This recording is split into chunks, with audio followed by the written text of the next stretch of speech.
All to live I freely give. I will ever love and trust in your presence daily there. I surrender all. I surrender all. 25वीं आयत जहाँ इस प्रकार से लिखा है कि जो तुम्हारे पास है उसे थामे रहो, hold on to what you have until I come. और मेरे अजीजों, आपने और मैंने देखा कि आपके और मेरे पास क्या है। तो खुदा का वचन निकल के आया, आपके और मेरे पास विश्वास है, और उस विश्वास को पकड़ के आपको और मुझे चलना है। हालेलुया। आज इसकी ही कंटिन्यूशन में एक स्टेप आगे बढ़ेंगे। और मैं सोच रहा था कि इस मंथ की जो लास्ट स्टाफ प्रेयर होगी, मैं उसमें खुदा का कलाम लेकर आऊँगा, लेकिन खुदा की मर्जी थी कि मैं आज की सुबह में एक बार फिर से आ सकूँ। तो अच्छी बात है, कंटिन्यूशन में आप और मैं बने रहेंगे। तो मेरे अजीजों, जब विश्वास को लेकर आप और मैं अपने जीवन में, अपनी जिंदगी में चलते हैं, तो विश्वास के जरिए आपको और मुझे खुदा का अनुग्रह मिलता है। हालेलुया। खुदा का अनुग्रह आपको और मुझे, जब आप और मैं ईमान में रहते हुए चलते हैं, तो वो मिलने पाता है, क्योंकि खुदा का कलाम बताता है, इफिसियों उसका 2 अध्याय और उसकी 8वीं आयत में लिखा है, क्योंकि विश्वास के द्वारा अनुग्रह ही से तुम्हारा उद्धार हुआ है।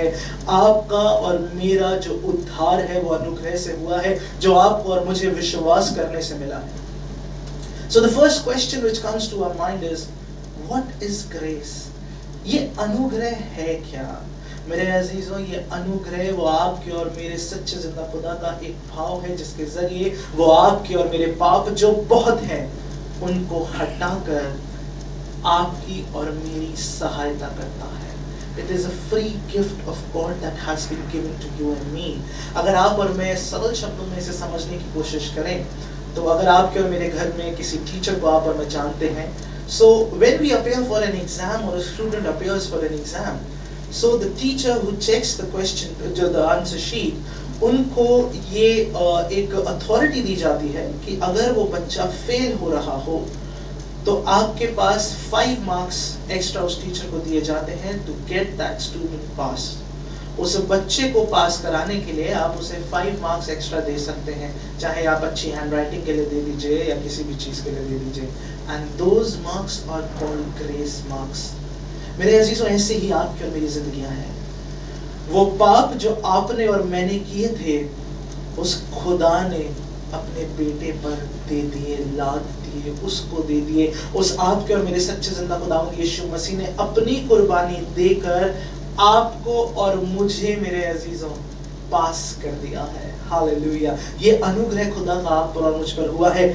God has given us what we don't deserve.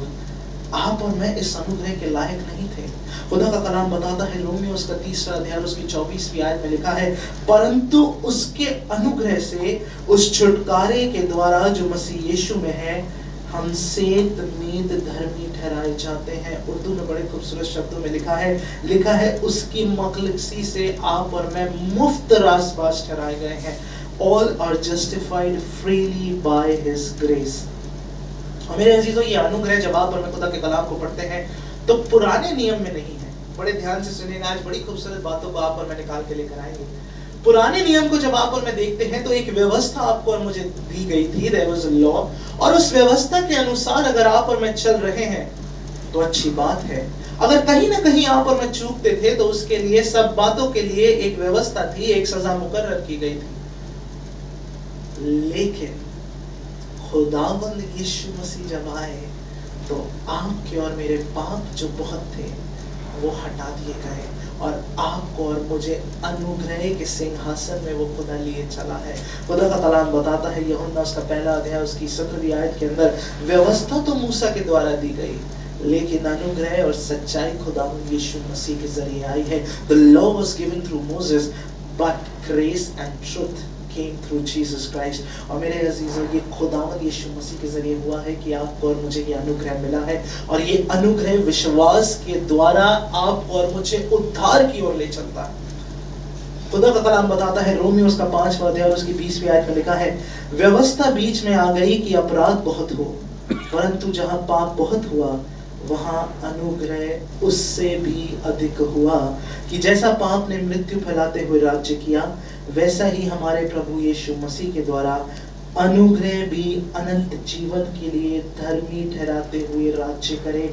आप और मैं धर्मी ठहरा दिए गए हैं, आप और मैं रास्तबाज ठहरा दिए गए हैं, ये विश्वास के द्वारा अनुग्रह जो आपको और मुझे दिया गया है। और जब मैं खुदा के कलाम को पढ़ रहा था, so I was reading about the first miracle which Jesus Christ did, और काना है गलील में, आप और मैं जानते हैं यूहन्ना उसका दूसरा अध्याय, और वहाँ पे एक विवाह जो है वो हो रहा है, और वहाँ पर जो दाखरस था वो खत्म हो गया। तो खुदावंद यीशु मसीह की जो मदर थी, जो मरियम थी, वो आई और उन्होंने कहा कि जैसा वो कहे वैसा करना।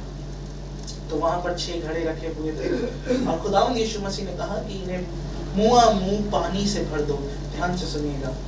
तो मेरे अजीजों, वो 6 घड़ों को पानी से भर दिया गया और जब तक उसको ले जाया गया तो वो दाखरस में तब्दील हो गया। ये 6 घड़ों को भरने का मतलब है, वो पहला मिरेकल किसी मकसद से था। खुदावंद यीशु मसीह जब इस दुनिया में आए तो 6 बातें आपको और मुझे दी गई हैं, वो आप और मैं किसी और दिन जरूर उस पर मनन करेंगे। उन 6 बातों में सबसे पहली बात थी अनुग्रह। ये आपकी और मेरी जिंदगियां मुआ अनुग्रह से भर दी गई हैं। इसलिए खुदा का कलाम बताता है यूहन्ना उसका पहला अध्याय और उसकी 16वीं आयत के अंदर कि अनुग्रह पर अनुग्रह आपको और मुझे दिया गया है, फजल पर फजल दिया गया है, और आप और मैं मेरे अजीजों उस खुदा के उद्धार की ओर ले जाए गए हैं। वो पाप जो बहुत थे, वो गुनाह जो आपके और मेरे बहुत थे, वो हटा दिए गए हैं। The other day I was talking to someone और उसने कहा कि सार्थक भाई, मैंने बहुत पाप किया है, मैंने बहुत गुनाह किए हैं और मुझे लगता नहीं कि मैं बच पाऊंगा, मैं तो पक्का नरक में जा रहा हूँ। तो मैंने उनसे बात की और आज की सुबह में मैं यही अपने आप को और आप सबको बताना चाहता हूँ। हो सकता है आपने और मैंने बहुत सी गलतियाँ की हों, हो सकता है आपने और मैंने बहुत से गुनाह भी किए हों, लेकिन वो आपका और मेरा परमेश्वर या अनुग्रह जो आप और मुझ पर करता है, वो आपके और मेरे पाप हटा दिए गए हैं। आप और मैं उद्धार की ओर ले जाए गए हैं मेरे अजीजों। और इसमें आपकी और मेरी कोई लियाकत नहीं, कोई ताकत नहीं। The most scariest verse in the Bible, जिससे कई लोग बहुत ज़्यादा डरते हैं, वो है मत्ती रचित सुसमाचार उसका 7वां अध्याय और उसकी 21वीं आयत, जब खुदावंद यीशु मसीह ने कहा कि जितने लोग हे प्रभु कहते हैं, उनमें से कोई भी स्वर्ग के राज्य में ना जाएगा। और फिर उस समय तुम आकर मुझसे कहोगे, क्या मैंने तेरे नाम से प्रचार नहीं किया? क्या मैंने तेरे नाम से दुष्ट आत्माओं को नहीं निकाला? क्या मैंने तेरे नाम से भविष्यवाणी नहीं की? तो मैं जब इस वचन को, इस आयत को पढ़ रहा था, the other day I was discussing it with Noel sir also, तो मैं सोच रहा था कि परमेश्वर इतने सारे काम उन लोगों ने किए, तो फिर क्यों वो राज्य, आपके राज्य तक नहीं पहुंचे? अब जानते हैं क्यों नहीं पहुंचे? क्योंकि उन्होंने खुदा से क्या कहा? उन्होंने ये नहीं कहा कि हे परमेश्वर तेरा अनुग्रह है, उन्होंने कहा देख हमने ऐसा किया। कई बार आप और मैं भी सोचते हैं कि हमारे कामों के द्वारा, हाँ मैं किसी को दान दे दूंगा तो मैं खुदा के राज्य में पहुंच जाऊंगा, हाँ मैं किसी की मदद करूंगा तो मैं खुदा के राज्य में पहुंच जाऊंगा, मैं ऐसा करूंगा तो ऐसा हो जाएगा। नहीं मेरे अजीजों, आप और मैं किसी लायक नहीं है। ये सिर्फ खुदा का अनुग्रह हुआ है कि आप और मैं उद्धार तक पहुंचाए गए हैं। और उस अनुग्रह को पाने के लिए जरूरी है कि आप और मैं विश्वास करें, और विश्वास जब आप और मैं करते हैं तो एक समर्पण आपके और मेरी जिंदगी में आता है, सबमिटिंग योरसेल्व्स टू गॉड। और ये समर्पण आपके और मेरी जिंदगियों से दिखना चाहिए। और इस बात को एक स्त्री जान गई थी।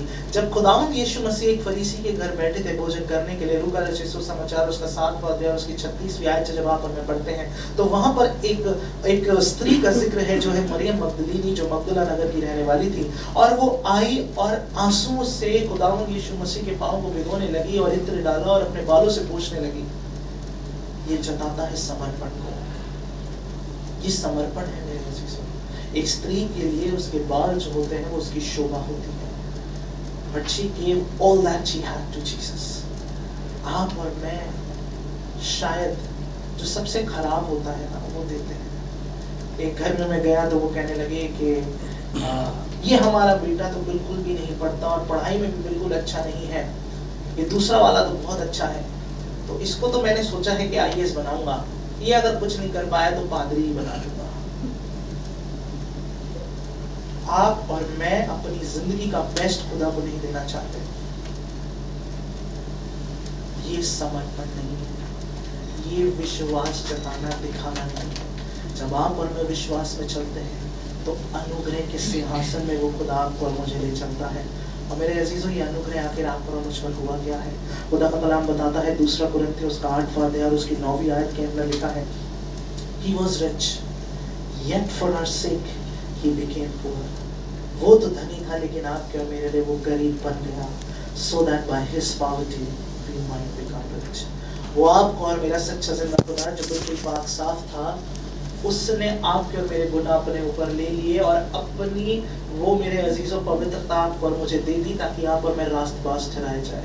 लेकिन इस अनुग्रह को आप और मैं समझते नहीं, इस अनुग्रह को आप और मैं शायद बहुत हल्के में ले लेते हैं। और इसमें आपकी और मेरी कोई लियाकत नहीं, कोई ताकत नहीं कि खुदा आपके और मेरे लिए ऐसा करे। आपने और मैंने कुछ नहीं किया, ये सिर्फ और सिर्फ उसकी मोहब्बत है, ये खुदा का अनुग्रह है। खुदा का कलाम कहता है रोमियो उसका 6वां अध्याय उसकी 14वीं आयत के अंदर, तब तुम पर पाप की प्रभुता न होगी क्योंकि तुम व्यवस्था के अधीन नहीं वरन अनुग्रह के अधीन हो। अब आप और मैं पाक साफ हो गए हैं, अब आपकी और मेरी जिंदगी में कोई पाप नहीं है, पर आप और मैं शायद इसकी अहमियत को समझते नहीं मेरे अजीजों और चूक जाते हैं। खुदा का कलाम कहता है 2 कुरिन्थियों उसका 9वां अध्याय जब उसकी 8वीं आयत को पढ़ते हैं तो यहाँ इस प्रकार से लिखा है, परमेश्वर सब प्रकार का अनुग्रह तुम्हें बहुत आयत से दे सकता है जिससे हर बात में और हर समय सब कुछ जो तुम्हें आवश्यक हो तुम्हारे पास रहे और हर एक भले काम के लिए तुम्हारे पास बहुत कुछ हो। ये अनुग्रह आपको और मुझे बहुत आयत से दिया गया है और इस बात को पौलुस जान गया था।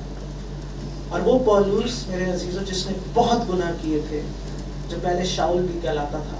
और खुदा का कलाम बताता है जब आप और मैं पढ़ते हैं प्रेरितों का काम उसके 7वां अध्याय उसकी आखिरी आयत में लिखा है कि स्तिफनुस का जो मेरे अजीजों पथराव किया गया उसकी मृत्यु में भी उसका हाथ था और उसने खुदा का जो कलाम बांटते थे, जो खुदा के दास और दासियां थे, उनको वो पकड़ता था, उनको वो मारता था, वो बहुत गुनाह करता था। लेकिन जब जिंदगी बदली, जब अनुग्रह को जान गया तो फिर जानते हो क्या कहता है? खुदा का कलाम कहता है 2 कुरिन्थियों उसका 12वां अध्याय उसकी 9वीं आयत में पौलुस ने कहा, खुदावंद यीशु मसीह ने कहा उससे कि मेरा अनुग्रह तेरे लिए पर्याप्त है, काफी है। और पौलुस इस बात को जान गया कि मुझे और कुछ नहीं चाहिए परमेश्वर, सिर्फ तेरा अनुग्रह मेरे लिए काफी है। ये अनुग्रह है जो मुझे बीमारियों से बचा ले जाएगा, ये अनुग्रह है जो मुझे मेरे पापों से बचा ले जाएगा, जो मुझे उद्धार की तरफ ले जाएगा। लेकिन आप और मैं आज चूक जाते हैं क्योंकि इस अनुग्रह को फॉर ग्रांटेड ले लेते हैं। खुदा का कलाम कहता है इब्रानियों उसका 12वां अध्याय और उसकी 15वीं आयत में, देखो कोई खुदा के इस अनुग्रह से वंचित ना रह जाए। हम पता वंचित क्यों रह जाते हैं? शायद उस दर तक पहुंचते हुए भी नहीं पहुंच पाते। हम ये सोचते हैं कि हमें तो बहुत अनुग्रह मिला है, खुदा का कलाम बताता है फजल पर फजल, तो हम फॉर ग्रांटेड लेने लगते हैं। हम गुनाह पर गुनाह करते चले जाते हैं। लेकिन ये एक विश्वासी जीवन नहीं मेरे अजीजों। अब आप पर और मुझ पर अनुग्रह हुआ है, आप और मैं अनुग्रह के अधीन हैं, लेकिन ये मतलब नहीं कि आप और मैं गुनाह पर गुनाह करते चले जाएं। शायद आप और मैं करते चले जाते हैं। इसलिए खुदा का कलाम कहता है कि कोई इस अनुग्रह से वंचित ना रह जाए। वंचित नहीं रहना है, इसे थामे रखते हुए चलना है। ये अनुग्रह आपको और मुझे मिला है। पौलुस कहता है मैं निर्बलताओं में, मैं अपनी कमजोरी में, हर एक बात में सिर्फ और सिर्फ परमेश्वर तेरे अनुग्रह को जानूंगा क्योंकि वो मेरे लिए काफी है। ये अनुग्रह मेरे अजीजों आपके और मेरे लिए काफी है। जब ये अनुग्रह हो गया है तो जिंदगी बदलनी चाहिए। जब विश्वास करते हुए समर्पण किया है तो मेरे अजीजों बदलाव दिखना चाहिए। एक कहानी के साथ मैं एंड करूंगा आज के कलाम को। एक बार की बात है, उड़ीसा में एक एनसीसी कैंप लगा और उस एनसीसी कैंप में बहुत से कैडेट्स थे और उन कैडेट्स में से एक खुदा का जन भी था। और वो खुदा का जो जन था वो हर वक्त प्रार्थना में लगा रहता था और उसकी एक आदत थी, हर बात में वो कहता था परमेश्वर के अनुग्रह से। तो उसे कोई भी काम दे दिया जाता था कि आज एनसीसी कैंप में शाम में तुम्हें रोटी बनानी है, तो वो कहता था बिल्कुल परमेश्वर के अनुग्रह से। किसी भी काम को करने से पहले वो ये करता था। तो जितने भी उसके साथी कैडेट्स थे वो उसका मजाक उड़ाने लगे। तो एक बार की बात है, ऐसा हुआ कि पास के गांव में एक प्रार्थना सभा रखी गई और उसको भी पता लगा। बड़ा आनंदित हुआ कि परमेश्वर आज मैं आपके नाम को लेने पाऊंगा। लेकिन एक टाइम दिया गया था उन कैडेट्स को, that even if you go out somewhere, you have to report back to the camp by 7 in the evening, and it was their reporting time.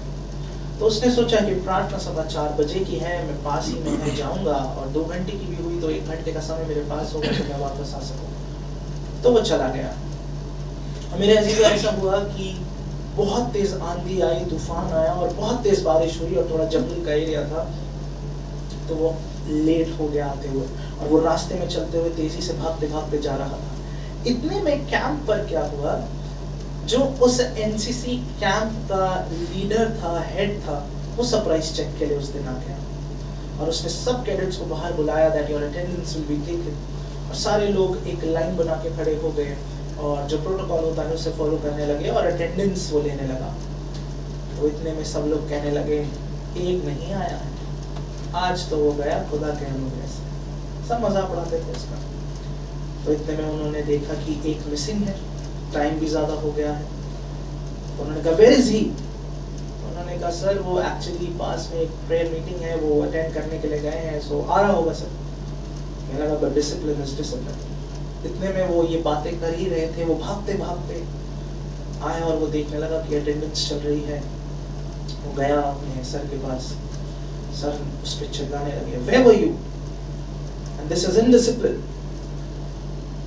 तो वो कहने लगा सॉरी सर, एक्चुअली मैंने 7 बजे तक आ जाना था बट बहुत तेज बारिश होने लगी और मैं लेट हो गया और मुझे कुछ दिख भी नहीं रहा था। कहने लगे don't give me such excuses, I will not consider any of it. आपने गलत किया है तो आपको सजा मिलेगी। व्यवस्था के अधीन जब आप और मैं थे, जब गलती करते थे तो उसकी एक सजा थी। कहने लगा श्योर सर, आप सजा बताइए। तो उस कैंप के लीडर ने क्या किया, एक अपनी जेब से चाबी निकाली और उसको दी और उससे कहा वो ट्रक जो तुम खड़ा देखते हो, उस ट्रक को जाओ स्टार्ट करो और ये जो पूरी फील्ड है इसका एक चक्कर काटो और वापस यहीं लाकर खड़ा कर दो। तो वो सारे बाकी कैडेट सोचने लगे ये कैसी सजा है, लेकिन सर से क्वेश्चन नहीं कर सकते हैं, दैट इज इनडिसिप्लिन, आप नहीं कर सकते हो, प्रोटोकॉल है। तो बड़ी परेशानी में उसने अपने हाथ को आगे बढ़ाया, वो चाबी को पकड़ा, कहा परमेश्वर के अनुग्रह से, बिल्कुल सर। वो चलकर ट्रक की तरफ गया। वो सजा उस कैडेट के लिए इसलिए थी क्योंकि उसे गाड़ी चलानी नहीं आती थी और उसके बायोडेटा में, उसके रिज्यूम में ये बात उसका सीनियर जानता था। तो इसलिए उसने उसे कहा था कि ये ट्रक चलाकर खड़ा कर दो। ये बात वो जानता है कि मुझे गाड़ी चलानी नहीं आती।